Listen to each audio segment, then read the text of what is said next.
Diana again from the Dianaverse, and today we're going to look at making fire cider. This is a recipe that was originally given to us by Rosemary Gladstar, and somebody tried to trademark it, and the herbalists fought back, and we were able to overcome that trademark. So this is still a community recipe, and a lot of people have been sharing it online, so I wanted to share a version today with you guys. So basically, you've got vinegar, horseradish, onions, garlic, hot peppers. There's a reason why we call this fire cider. There's a lot of very warming herbs here, and we're trying to warm up the system, fight off infections, colds and flus. If you already have a cold or flu or something, a lot of these ingredients will help increase your circulation and get everything moving. Like, I'm sure you've eaten hot pepper somewhere in a restaurant, you know, it starts running, right? It gets the mucus flowing, so it's not sitting up there getting a bacterial infection. So we're going to go over some of these ingredients together. First, we've got apple cider vinegar. I like to use apple cider vinegar rather than like a white vinegar because I know where it came from. It's apples, right? I don't know what white cider is made out of. This is an organic one. It's got the mother in it still. Vinegar is a fermented product, so you're getting just a little bit of nice probiotic goodness in there. It's acidic. It's going to kill off stuff in your system. Next we have horseradish. We dug one up in the yard. That's what it comes from. Once we get it a little more processed, we've gotten it peeled and chopped. I will probably actually at the end, when I'm ready to jar this up, I'll put it through a blender or a food processor.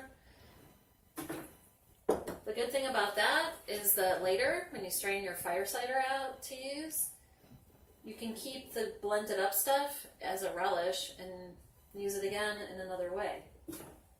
So I'm going to put half, we're making a big recipe here, so I'm going to do it in 2 jars. So I'm going to put half my horseradish in. And then we've got hot peppers. Like I said, that helps increase secretions and get things moving. It's also a little antimicrobial. We've got onions. Onions are a good prebiotic. It helps feed the flora in your gut. Your immunity starts in your gut. So these are really good for feeding your gut flora, and they're kind of hydrophilic. They help pick up toxins you don't want, move them through your system. Just get those in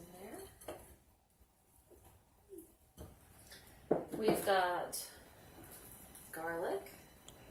So this isn't going to give y'all good breath, but it's going to make you healthy, right?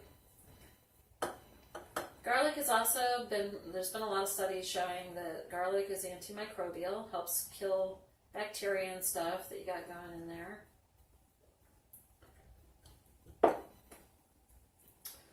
We're going to add turmeric and ginger.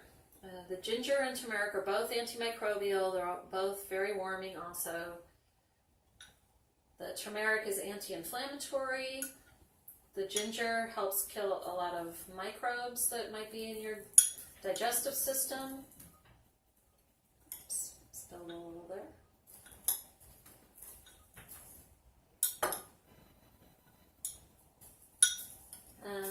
We're making a recipe that makes 64 ounces, so we're going to try to get 32 ounces of vinegar in each of our jars because we're splitting it in half.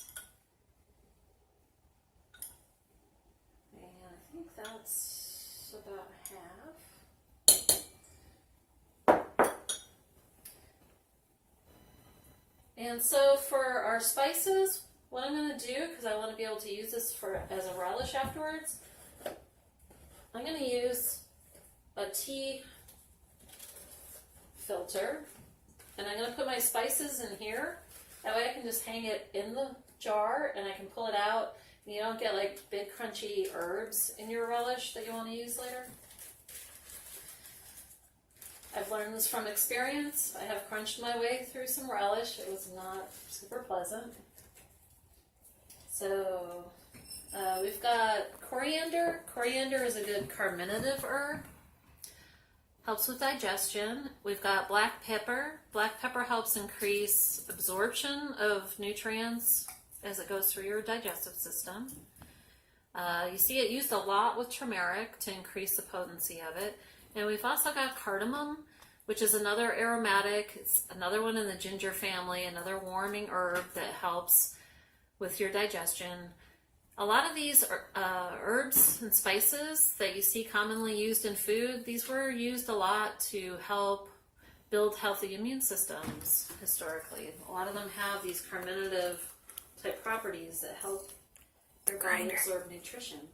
The ground ones? The mortar and pestle. Oh, well, that's okay. We'll use that in the other one. We've also got cinnamon, another warming herb, bark of a tree. And for a little extra flavor, we're going to add some orange peel. It's a little more vitamin C, and orange also increases circulation, orange peel. This has been dried. I like to dry a lot of the peels during the citrus season, and I use organic ones. That way I know there's no like weird pesticide residues on those peels. And that will get hung in there. I'm gonna just put the hibiscus. Are you guys familiar with hibiscus? It's a tea. It makes like a really bright red tea. You see it commercially as like red zinger. That's the hibiscus, makes that red color. Has a lot of vitamin C in it. Comes from a mallow plant called the hibiscus. I'm going to start with the one that's already open. My apple cider vinegar.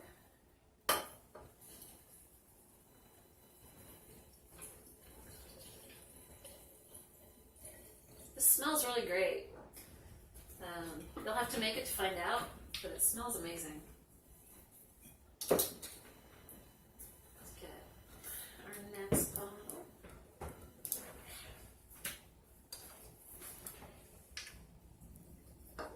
And you just fill it up close to the top of your jar.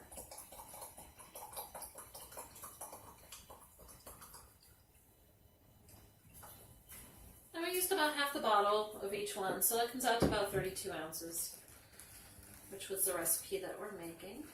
I'm going to dunk my spices in there. And if you're doing this at home, I would either, swish it around a little or get a chopstick or something and kind of move it around. Just make sure the vinegar is getting in there. And I didn't fill it all the way to the top because we're also going to add some honey. The honey makes it taste better, so you can get it into people, right? If you want people to take medicine, you got to get it in them, and if they hate the taste, they won't drink it. So the honey really helps improve the flavor. Honey is also antimicrobial.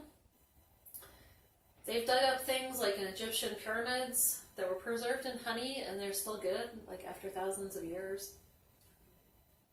And you get all that good immune building stuff from the bees there. And